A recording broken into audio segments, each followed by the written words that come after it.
Here we go.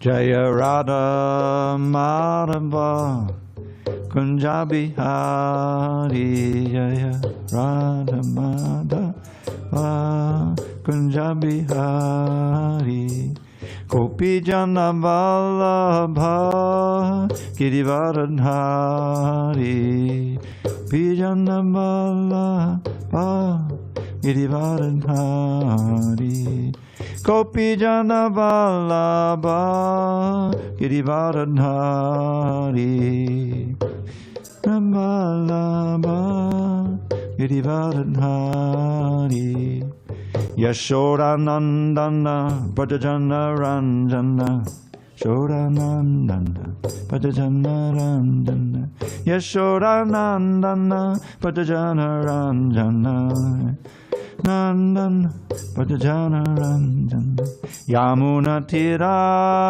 Vanachari, Tira Vanachari, Yamuna Tira Vanachari, Vanachari. Hare Krishna, Hare Krishna, Krishna Krishna, Hare Hare, Hare Rama, Hare Rama, Rama Rama, Hare Hare. Hare Krishna, Krishna, Hare Hare, Hare Rama, Hare Rama. Hare Krishna, Krishna Krishna, Hare Hare, Hare Rama, Rama Rama, Hare Hare.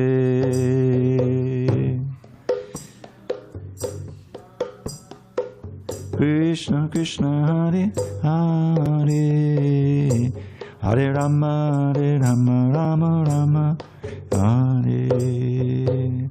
Jaya Radha Madhava Kunja Bihari.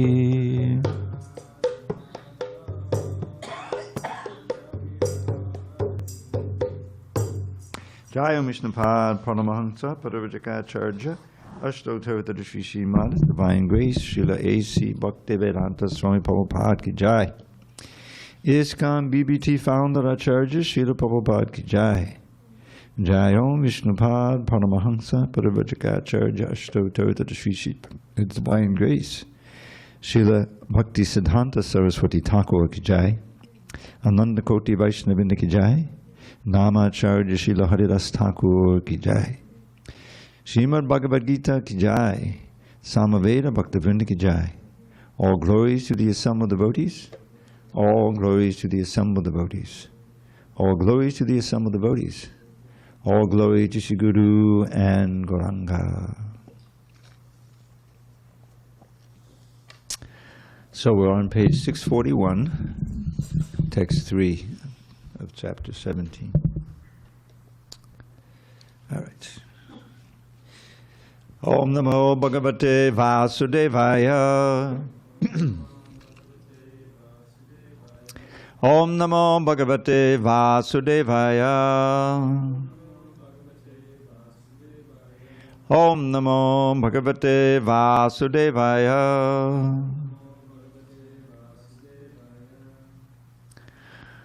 On this 31st day of December 2024 in San Diego, we're reading from Srimad Bhagavad-gītā as it is, translation and commentary by His Divine Grace A.C. Bhaktivedanta Swami Prabhupada. And we are in chapter 17, the divisions of faith, text number 3, page 641. Sattvanurupa sarvasya shraddha bhavati bharata shraddha mayo ayam purusho yo yak shraddha saeva saha. Sattvanurupa sarvasya shraddha bhavati bharata Shraddhamayoyam purusho yo yak shraddha sa eva saha Sattvanurupa sarvasya Shraddha bhavati bharata Shraddhamayoyam purusho yo yak shraddha sa eva saha Sattvanurupa sarvasya Shraddha bhavati bharata Shraddhamayoyam purusho yo yak shraddha sa eva saha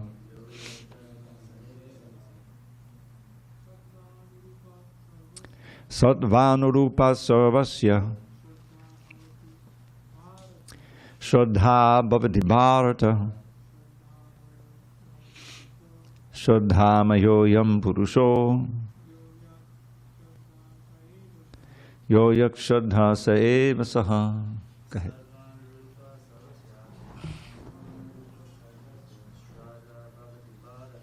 Shraddha bhavati bharata Shraddhamayoyam purusho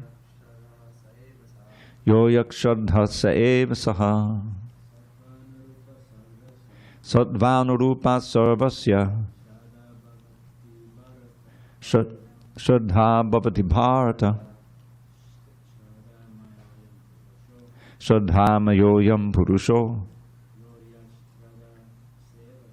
yo yak shraddha sa eva saha. Ladies? Oh, pick up the sheet. The sheet. Yeah, not on the floor. Go ahead. Sattvanurupa sarvasya Shraddha bhavati bharata Shraddhamayoyam purusho yo yak shraddha sa eva saha. There's no one online, huh? Okay. All right, word by words. Sattva anurupa, according to the existence, sarvasya, of everyone, Shraddha, faith, bhavati, becomes Bharata, O son of Bharata. Shraddha, faith, maya, full of, ayam, this, purushaha, living entity, yaha, who, yat, having which, Shraddha, faith, saha, thus, eva, certainly, saha, he. Okay, translation. O son of Bharat, according to one's existence under the various modes of nature, one evolves a particular kind of faith. The living being is said to be of a particular faith according to the modes he has acquired. Purport. Everyone has a particular type of faith, regardless of what he is. But his faith is considered good, passionate, or ignorant according to the nature he has acquired. Thus, according to his particular type of faith, one associates with certain persons. Now, the real fact is that every living being, as is stated in the 15th chapter, is originally a fragmental part and parcel of the Supreme Lord. Therefore, one is originally transcendental to all the modes of material nature. But when one forgets his relationship with the Supreme Personality of Godhead and comes into contact with the material nature in conditional life, he generates his own position by association with the different varieties of material nature. The resultant artificial faith and existence are only material. Although one may be conducted by some impression or some conception of life, originally he is nirguna, or transcendental. Therefore, one has to become cleansed of the material contamination that he has acquired in order to regain his relationship with the Supreme Lord. That is the only path back without fear, Krishna consciousness. If one is situated in Krishna consciousness, then that path is guaranteed for his elevation to the perfectional stage. If one does not take to this path of self-realization, then he is surely to be conducted by the influence of the modes of nature. The word Shraddha, or faith, is very significant in this verse. Shraddha, or faith, originally comes out of the mode of goodness. One's faith may be in a demigod or some created god or some mental concoction. One's strong faith is supposed to be productive of works of material goodness. But in material conditional life, no works are completely purified. They are mixed. They are not in pure goodness. Pure goodness is transcendental. In pure goodness, one can understand the real nature of the Supreme Personality of Godhead. As long as one's faith is not completely in purified goodness, the faith is subject to contamination by any of the modes of material nature. The contaminated modes of material nature expand to the heart. Therefore, according to the position of the heart in contact with a particular mode of material nature, one's faith is established. It should be understood that if one's heart is in the mode of goodness, his faith is also in the mode of goodness. If his heart is in the mode of passion, his faith is also in the mode of passion. And if his heart is in the mode of darkness, illusion, his faith is also thus contaminated. Thus we find different types of faith in this world, and there are different types of religions due to different types of faith. The real principle of religious faith is situated in the mode of pure goodness. But because the heart is tainted, we find different types of religious principles. Thus, according to different types of faith, there are different kinds of worship.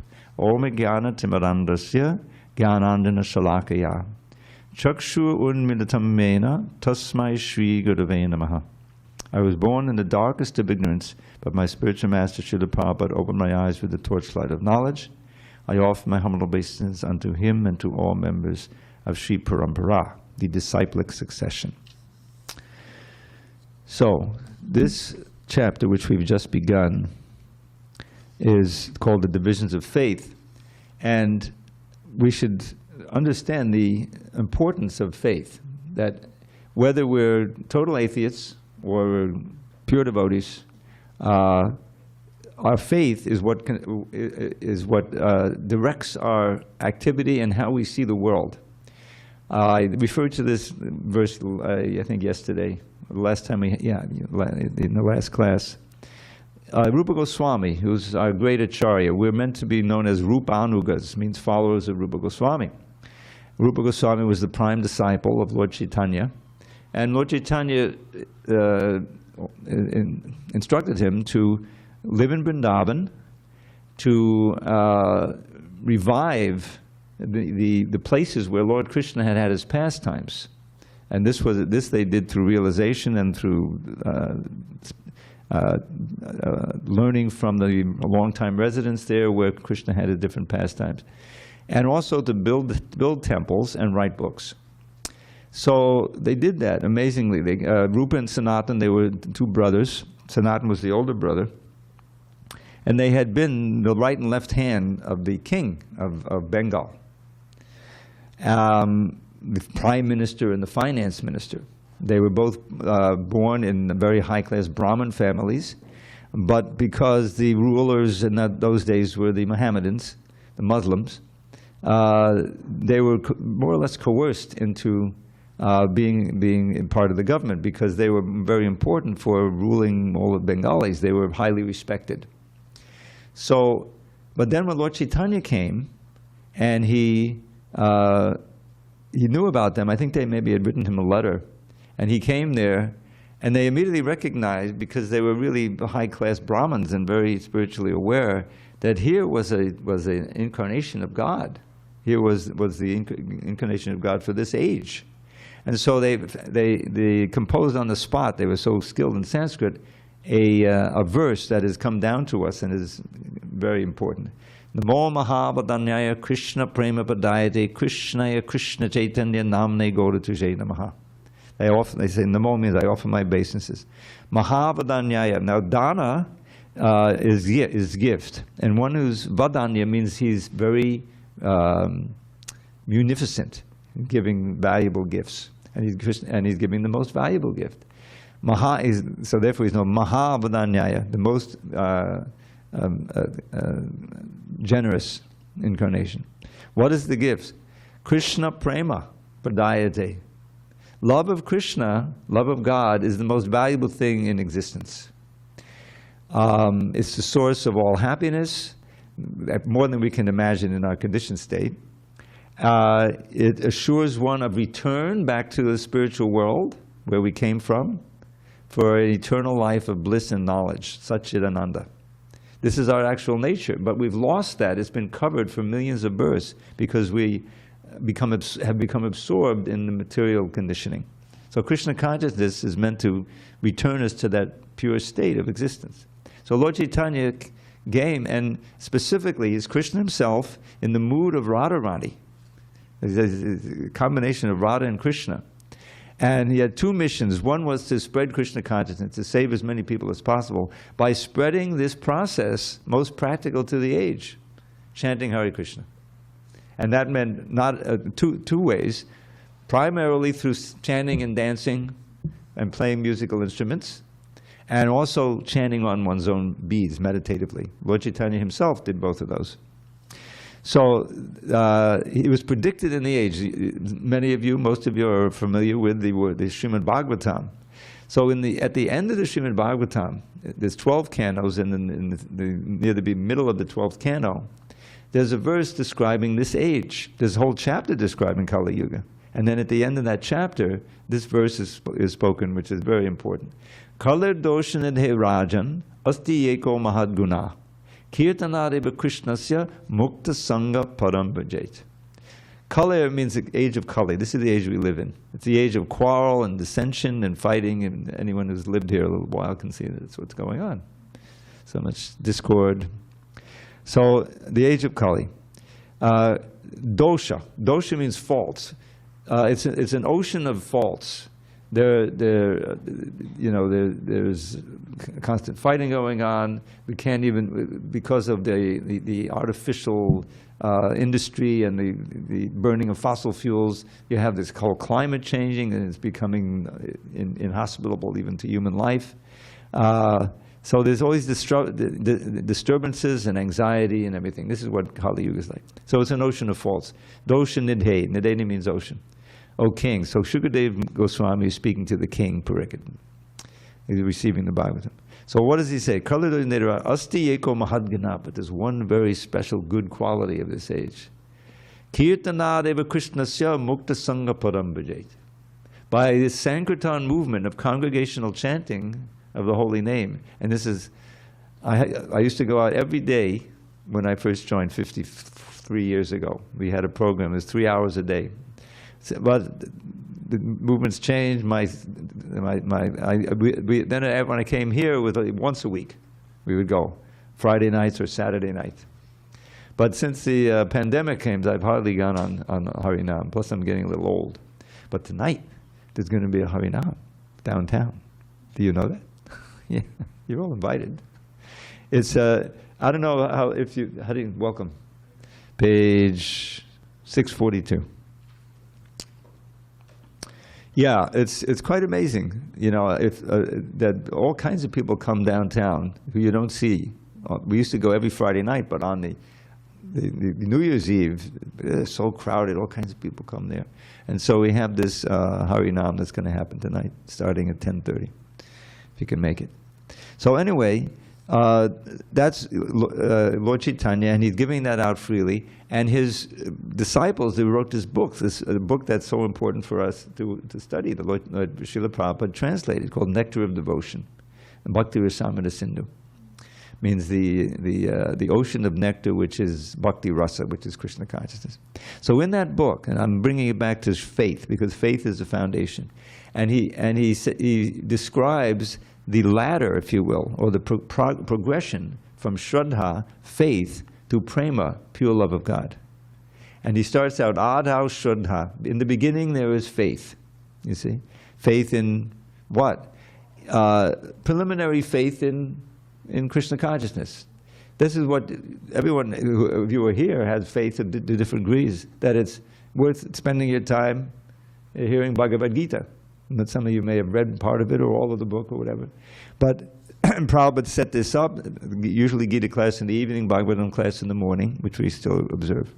So Adau Shraddha, now that in the beginning is faith. If you look at the word that Sattva service Shraddha Bhavati Bharata, you see? In the verse that we chanted. According to one's existence under the various modes of nature, one involves a particular kind of faith. So the faith that he's talking about is faith in the mode of goodness. Because otherwise, everyone is working on faith. There has to be faith. You drive down, I pointed this out yesterday, you drive down this Grand Avenue, and sometimes they get going pretty fast. They have lights. Everyone knows they have lights, you know. So the lights is, you know, you're halfway to the light, it turns green, he says, okay, I don't have to slow down, it's not going to turn yellow, you know, you can go right through it. And you have complete faith. You don't even think about it, that when it's green this way, it's red this way, right? If it wasn't, it'd be a huge crash. So they got it figured out pretty good. So that's faith, right? People come to San Diego and they come to visit the Balboa Park Zoo. It's world famous, the zoo. And why? Why do they take so much trouble and they pay the fee and everything? Because they feel, oh, we're going to see some interesting animals and it'll be fulfilling like that. If they went in there and all the cages were empty or whatever, it says, hey, I've been cheated. I had faith and I gave you my money, and I give me my money back, right? Because your faith has been betrayed. So actually, every step there's faith. People go to the supermarket. They buy Campbell's soup. And I haven't had Campbell's soup since I was a kid. You know, it's still around. You know, in that can, you have faith that like they put something in there that's not going to make me sick, right? So faith is there at every step. But the faith in Krishna consciousness is special because you can't immediately confirm the result with your senses. Krishna is known as Adhokshaja, which is a name that means transcendental. He's beyond the range of our eyes and of vision and mind, you know. So therefore we need a representative of the spiritual world who can come and infuse us with that faith by his or her own personality and knowledge and character and the gifts that they give. Srila Prabhupada gave the gift of this chanting.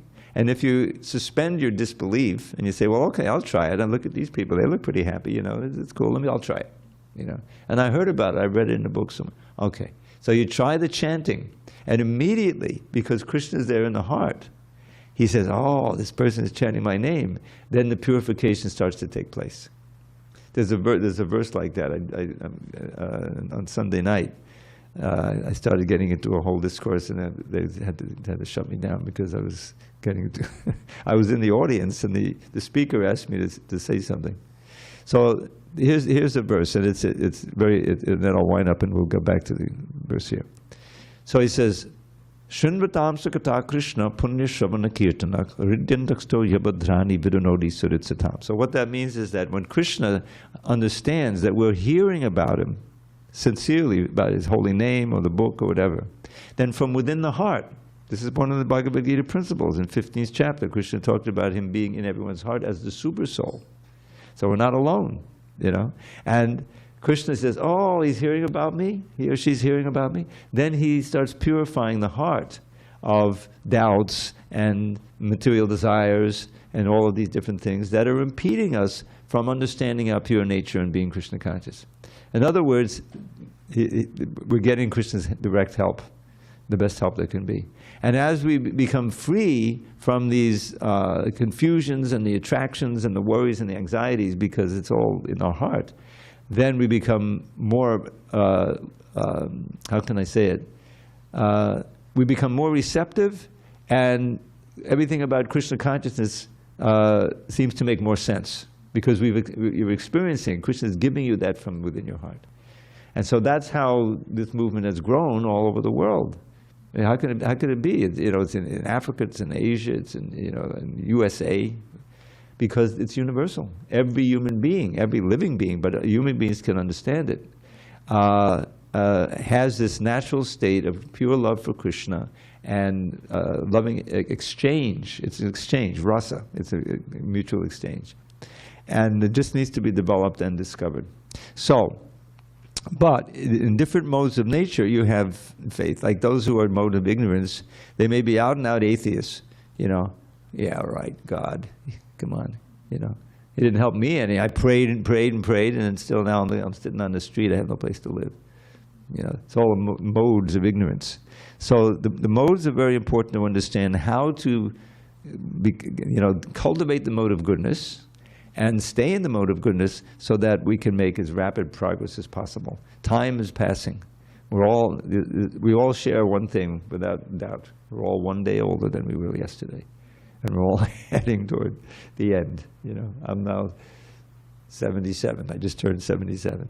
So I don't have so many more days and weeks, months, years maybe. But who knows? It's not like it was when I was 60. Then I said, oh, yeah, that's not too old. I can keep. But no, so it's a good impetus for becoming serious. And actually, any of us, could go. But there's an urgency to when you realize how valuable Krishna consciousness is. There's an urgency to make as much investment as possible before you leave your body, possibly to achieve purity, so that we can actually go back to Godhead. But the wonderful thing is, there's no loss. No matter how much advancement you make, that's permanent. Next birth, you're not going to become an animal, because that's the greatest danger, and just a little advancement protects you from that. You'll be a human being, and you'll be in a situation where you can continue your Krishna consciousness. In fact, Prabhupada once said, for most of his Western, you did Krishna consciousness in your last life. That's why you're here, his spiritual man. So anyone who is attracted to it may very well have some background in previous life. So that's encouraging. All right, so Krishna is setting it up now, and he's saying that, it's all dependent on the modes of nature, what your faith is. The modes of nature are explained in detail in the 14th chapter, and we're all familiar with them. We may not know the name. When we're just overwhelmed with laziness, we want to sleep in. I don't want to clean my room today. This is the mode of ignorance. And when you get up early, and you want to go to work, or you want to go to school, or you want to, go do something, that's mode of passion, And then when you become a little contemplative, what does it all mean anyway? Let me read Bhagavad Gita. That's the mode of goodness.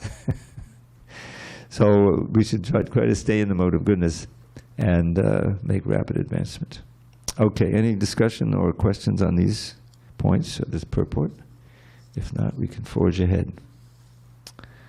All right, so he's going to describe the different symptoms of people, how their faith acts in different modes of nature. Text 4. Yajante satvika devan. All right, let's try it again. Yajante satvika devan. Yaksha rakshangsi rajasah. Pretan bhutaganangs chanye. Yajante tam sajanaha. Tapas, I think we're warm enough. Men in the mode of goodness, that includes women too, human beings. Men in the mode of goodness worship the demigods. Those in the mode of passion worship the demons. And those in the mode of ignorance worship ghosts and spirits. Purport. In this verse, the Supreme Personality of Godhead describes different kinds of worshippers according to their external activities. According to scriptural injunction, only the Supreme Personality of Godhead is worshipable. But those who are not very conversant with or faithful to the scriptural injunctions worship different objects according to their specific situations in the modes of material nature. Those who are situated in goodness generally worship the demigods. The demigods include Brahma, Shiva, and others such as Indra, Chandra, and the sun god. There are various demigods. Those in goodness worship a particular demigod for a particular purpose. Similarly, those who are in the mode of passion worship the demons. We recall that during the Second World War, a man in Calcutta worshipped Hitler because thanks to that war, he had amassed a large amount of wealth by dealing in the black market. Similarly, those in the modes of passion and ignorance generally select a powerful man to be God.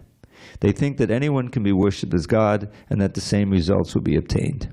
Now, it is clearly described here that those who are in the mode of passion worship and create such gods, and those who are in the mode of ignorance in darkness worship dead spirits. Sometimes people worship at the tomb of some dead man. Sexual service is also considered to be in the mode of darkness. Similarly, in remote villages in India, there are worshippers of ghosts. We have seen that in India, the lower class people sometimes go to the forest, and if they have knowledge that a ghost lives in a tree, they worship that tree and offer sacrifices. These different kinds of worship are not actually God worship. God worship is for persons who are transcendentally situated in pure goodness. In the Srimad Bhagavatam 4.3.23, it is said, Sattvam Vishuddham Vasudeva Shabditam. When a man is situated in pure goodness, he worships Vasudeva. The purport is that those who are completely purified of the material modes of nature and who are transcendentally situated can worship the Supreme Personality of Godhead. The impersonalists are supposed to be situated in the mode of goodness, and they worship 5 kinds of demigods. They worship the impersonal Vishnu form in the material world, which is known as philosophized Vishnu. Vishnu is the expansion of the Supreme Personality of Godhead, but the impersonalists, because they do not ultimately believe in the Supreme Personality of Godhead, imagine that the Vishnu form is just another aspect of the impersonal Brahman. Similarly, they imagine that Lord Brahma is the impersonal form in the material mode of passion. Thus, they sometimes describe 5 kinds of gods that are worshipable, but because they think that the actual truth is impersonal Brahman, they dispose of all worshipable objects at the ultimate end. In conclusion, the different qualities of the material modes of nature can be purified through association with persons who are of transcendental nature. So, this is a summary of how your faith will determine who you worship. Now, we just had this election, as I'm sure you know. And that is a form of worship, to give money, to give your time, to give your vote. It's kind of a glorification of a certain person. Now, why would one do that? Because you think, oh, this will benefit me. This person seems to be someone who, when he becomes to power, I'll benefit from that somehow or other.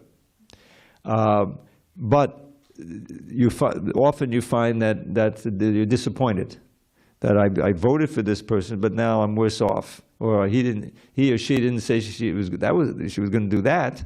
In other words, they lied, and now they're betrayed and they're in office. And so this is what happens when you worship something or someone who's not God, and it happens also with the demigods. Krishna has already described in the 7th chapter, I think it is, warning, and also the 9th chapter for sure, not to worship the demigods. What is it? What is that verse? Those who bewildered, I forget the Sanskrit, those whose knowledge has been stolen or by the material desires, worship the demigods. And there are demigods, and there are heavenly planets. And you can go there, but it's not perfection.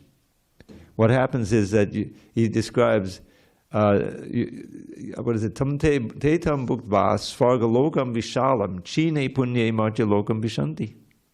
If you worship nicely, you can go to the heavenly planets. There are higher planets. They're material planets, but they're much more opulent than here, and you can live a much longer time. And there he says, oh, te tam bhuktva svargaloka. Svargaloka means heavenly planets. Vishalam. You live a long time. You don't get sick. It's just a much more pleasant environment, and you're enjoying like anything. But as you enjoy, you're using up your pious credits, so to speak. It's not eternal. It's not eternal life. Even Lord Brahma, he lives an inconceivably long time, but he ultimately has to die. You see. So what happens? Chine punye, when your pious credit that you earn down here is used up, then you have to come back down to earth. Martya loka, Krishna says. He doesn't mince words in Bhagavad Gita. The world of death. Martya means death. Just like we have mortician and mortuary, the English word. So martya in Sanskrit is death.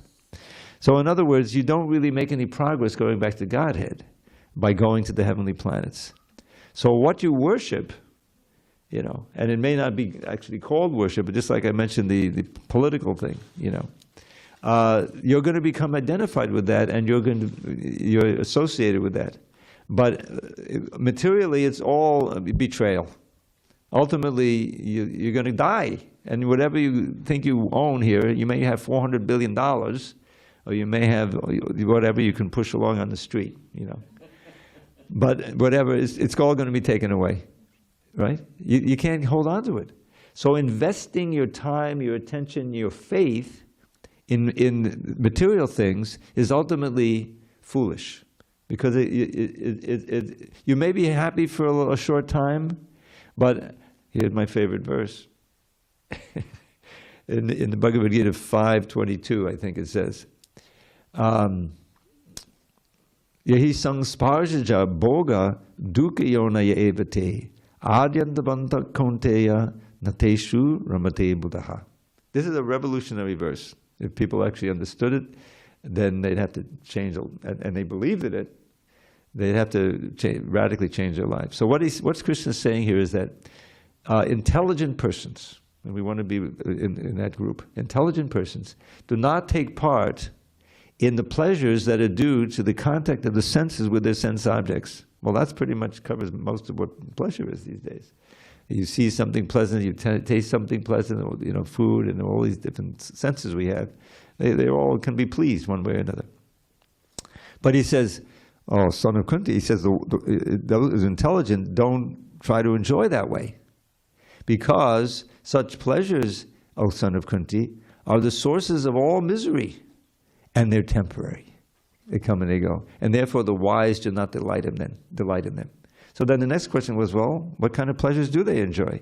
Yes, it's not that they give up all pleasures. That's impersonalism. No. We are moving toward and aspiring for the highest pleasure. That's not temporary, and that doesn't result in misery. Now, why does sense pleasure result in misery? For two reasons.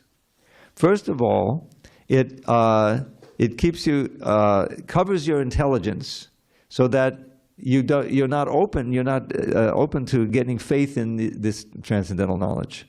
This is the problem. It keeps you bewildered. You have faith in it. Oh, I experienced that, or I know someone who had experienced it. And there's the advertisement. Look how much fun they're having. Let me go buy it. That's what the advertisements do. They try to plant faith in you to go spend their money and where they want you to spend the money. Why? I'll get something I need. It'll be, I'll get pleasure, something like that. And you buy it, and it gives you some pleasure for a while, but then you use it up. Like I have to buy some olive oil. So I bought the olive oil from Amazon, and now I'm running out, so I have to buy more. All right. So that's the daily fare. So therefore, Yahi boga dukkha aruna evate, and it really, the real way it brings misery is that it brings you back again. After death, to come back again to try to enjoy. Hopefully as a human being, but not necessarily. All these living organisms that we see, everything we see, the insects, the plants, the fish, even the little paramecia, the germs, they're all souls like we are. But the subhuman organisms, species, they've been covered because they perform some serious sin. And so that they lose the human form of life. Not eternally, but for lifetimes, And so they come up to the human form. So now the human form is the one that we, in this form, we can actually complete the evolution, leave this material world behind altogether, and return home back to Godhead. And so there's so many verses like that. It's one I always come back to. Labdvasu durlamamidam bahusambhavante manusham artadam anityam apiya dira turnam yateta nabateta namityava niksheya saya vishaya kalusarvatakshat. So he says, I think Krishna speaks this in the 11th canto. Labdva sudurlamamidam bahusambhavante manusham. Now the word manusham sounds like what it means. Man, human form. You have attained this, difficult to attain. Sudurlabhamidam bahusambhavante. After many, many births, we've come up from the species, now we're human beings. Manusham. Now why is it so rare and important? Artadam. Because in this human form, you can actually achieve the ultimate good, the ultimate benefit in life. Art is something valuable. It often means money, but in the case it means purity and return to Godhead. But like all others, it's anityam, it's temporary. Time is passing. So therefore one has to be dhira, a very important word. It means one has to be sober-minded and really consider the whole situation. And then, having come to the right conclusion, hopefully, is turnam yateta, without wasting, it means immediately, without wasting time, because you can easily again be covered and think that, I could be happy here. You can't. You can experience some happiness for some time, but then it will leave, and eventually you get old and die, and you won't be happy at that point. So he says, Turnam yateta, immediately strive, as long as you're still alive. And remember, anumrityu, death is always over your shoulder. We don't know how long we have to live. Anumrityu yavat nikshayasaya. Strive for the ultimate good. And what that ultimate good is primarily, first of all, understanding, breaking free of the bonds of birth, old age, disease, and death. First lesson of Bhagavad Gita. We live before and we live again in our future. We've had previous lives and we'll have a future life. We never die. I wrote a little poem. Every single body dies. Who can deny it? Right? We are all in different bodies here. I'm closer to the end than you are, but we're all going. So everybody dies. Nobody dies. Wake up, and open your eyes. You're not that body, you're a pure spirit soul. Chant the holy name and attain life's goal. That's Krishna consciousness movement in a nutshell. So therefore, this verse ends with this nikshayasa, the ultimate good you should strive for, which is the pure love for God and complete detachment from this material world. That means that you're very tolerant. You're not getting freaked out if someone insults you or things like that. You're tolerant, and you're not trying to enjoy the senses on your own anymore. But you're enjoying like anything. Just like Srila Prabhupada, we saw it. Even he was elderly, his health was not so good, but whatever, he was very tolerant, and he always had that inner joy because he was communing with Krishna at every moment. He was never forgetting. And Krishna was with him, and he was experiencing his presence. And when he saw the movement expand exponentially in a matter of a few years, he was just in ecstasy. He would get up in the middle of the night to write these books. It's incredible. He would dictate all these books. He had a bevy of editors. I had the privilege of working on the books. And the temple in Vrindavan and in Bombay, they tried to stop him. They tried to steal back the land. So much effort and trouble, but he never, faltered. He was always determined to spend as much of his energy as he could.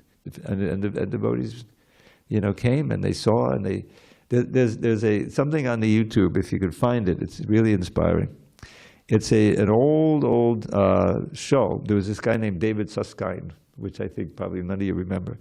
But he used to have a show. He would invite people on, So he's in New York, and the movement was growing. And so he invited all the Hare Krishnas from the local temple. And some came from other temples, So it was a big crowd there. Many of these devotees I knew, when I joined in Brooklyn back in 1973. So this show was put on in 72, and I saw it, and it was one of the things that inspired me to go visit the temple. The devotees were so articulate. The ladies were speaking nicely philosophy, the men, he said, well, it says here in the paper that you do this chanting. Can you give me a demonstration? So right away, all the devotees got up. They had the drums, and they had the kirtan right there on the stage. I saw it in black and white. At my parents' house, when I visited, I said, all right, let me see the turning TV, and there's the Hare Krishnas. I'd heard about them, and I was thinking, well, what's all this about? So then 50 years later, I'm seeing it again. So if you just key in, in the search engine in YouTube, Susskind, David Susskind, and Hare Krishna, you'll get this thing. And it's very interesting to watch, because it shows the devotees. And one of the things that was going on at the time, a lot of Hare Krishna on the street, a lot of chanting on the street. As the movement grew, there were so many other things to do, book distribution and so many things. But there's still a lot of Harinam going on. But in those days, hours and hours, and the devotees showed it. Everyone was shining with bliss, young people, It's very inspiring. So anyway, and how did they do it? Because they were infused with faith. By coming in contact with other devotees, and then with Prabhupada, he would travel, inspired with faith enough to really get serious about chanting and remembering Krishna, reading the books, following, and it's always a result. You can always feel the benefit of it. And I've been doing this since '73, and never gets boring, And it's amazing because you chant the same mantra again and again, but the name is fresh. It's ever fresh, because God is ever fresh. He's there in the name. So I encourage you to try to do more, get involved more and more. All right, so it's after 8, but we could do one more verse, I think. So this is the mode of goodness. Now, what happened to the mode of passion? Let's see what the mode of passion is. Here it is. All right, text 5 and 6. Ashastra vihitam goram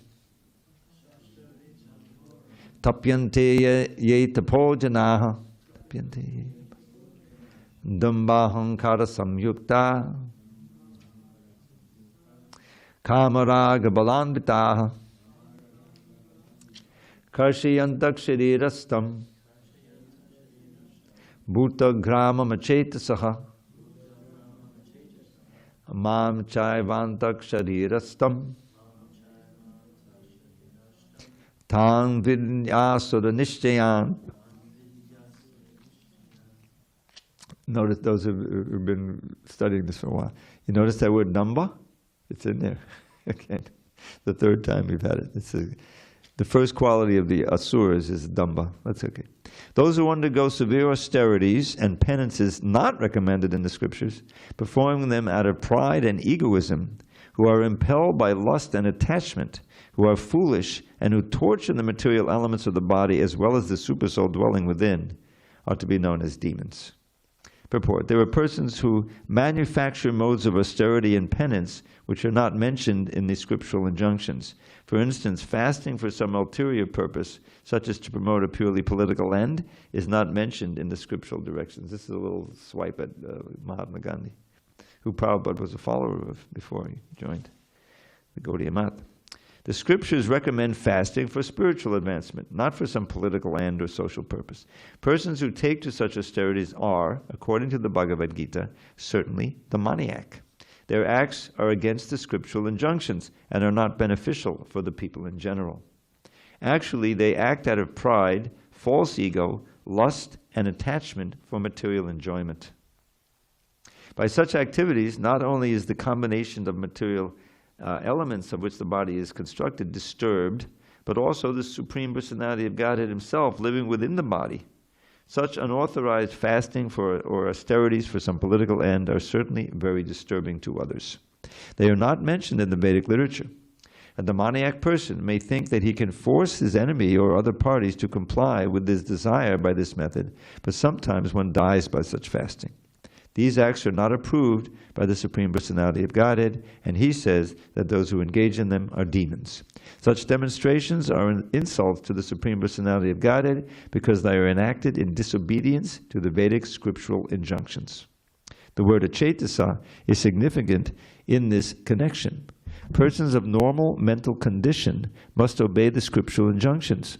Those who are not in such a position neglect and disobey the scriptures and manufacture their own way of austerities and penances. One should always remember the ultimate end of the demoniac people as described in the previous chapter. The Lord forces them to take birth in the wombs of demoniac persons. Consequently, they will live by demoniac principles life after life without knowing their relationship with the Supreme Personality of Godhead. If, however, such persons are fortunate enough to be guided by a spiritual master who can direct them to the path of Vedic wisdom, they can get out of this entanglement and ultimately achieve the supreme goal. So, it all comes down again to faith. What we have faith in as a pramana. That came at the end of the last chapter. I was emphasizing the importance of those verses, the last two verses. Yak shastra vidamutsuja vartate kamakata hanasa siddham avapnoti nasukam naparam gatim. One who gives up, rejects the instructions of the Shastra, genuine revealed scripture like Bhagavad-gītā and Srimad Bhagavatam, and continues to act by his own whims, his or her own whims, cannot attain perfection or happiness or the ultimate goal. And therefore, Krishna ends that last chapter, Tasmad, Shastram Pramanam Te, Karya Karya Vavastito. So therefore, one should accept that evidence for what one should do or not do, the Shastra, the revealed scripture, as given by a pure devotee like Srila Prabhupada. And having understood those do's and don'ts, one should mold one's life according to them as a matter of duty, because one will have to take on something that is not so pleasing to his senses immediately, like getting up early in the morning and, oh my God, taking a cold shower. I can never do that. No way. I remember my first cold shower. It was March, which is pretty cold. I was in New York, you know. It just turned spring, but winter was very much in. And there was no hot water. And this was my first morning sleeping over in the temple. So everyone was taking their cold shower, and I was lining up. And I said, this is it. Either I'm going to be able to take this cold shower, or I have to leave the temple, because that's what. So luckily, I had been practicing some yoga, you know, and there's pranayama. I don't know if you know this. There's a heating breath. If you do that, you actually can feel the, you know.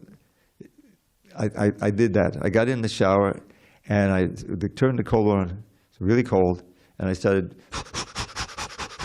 Put the soap on. 16-second shower. I was out of there. And I was a Hare Krishna.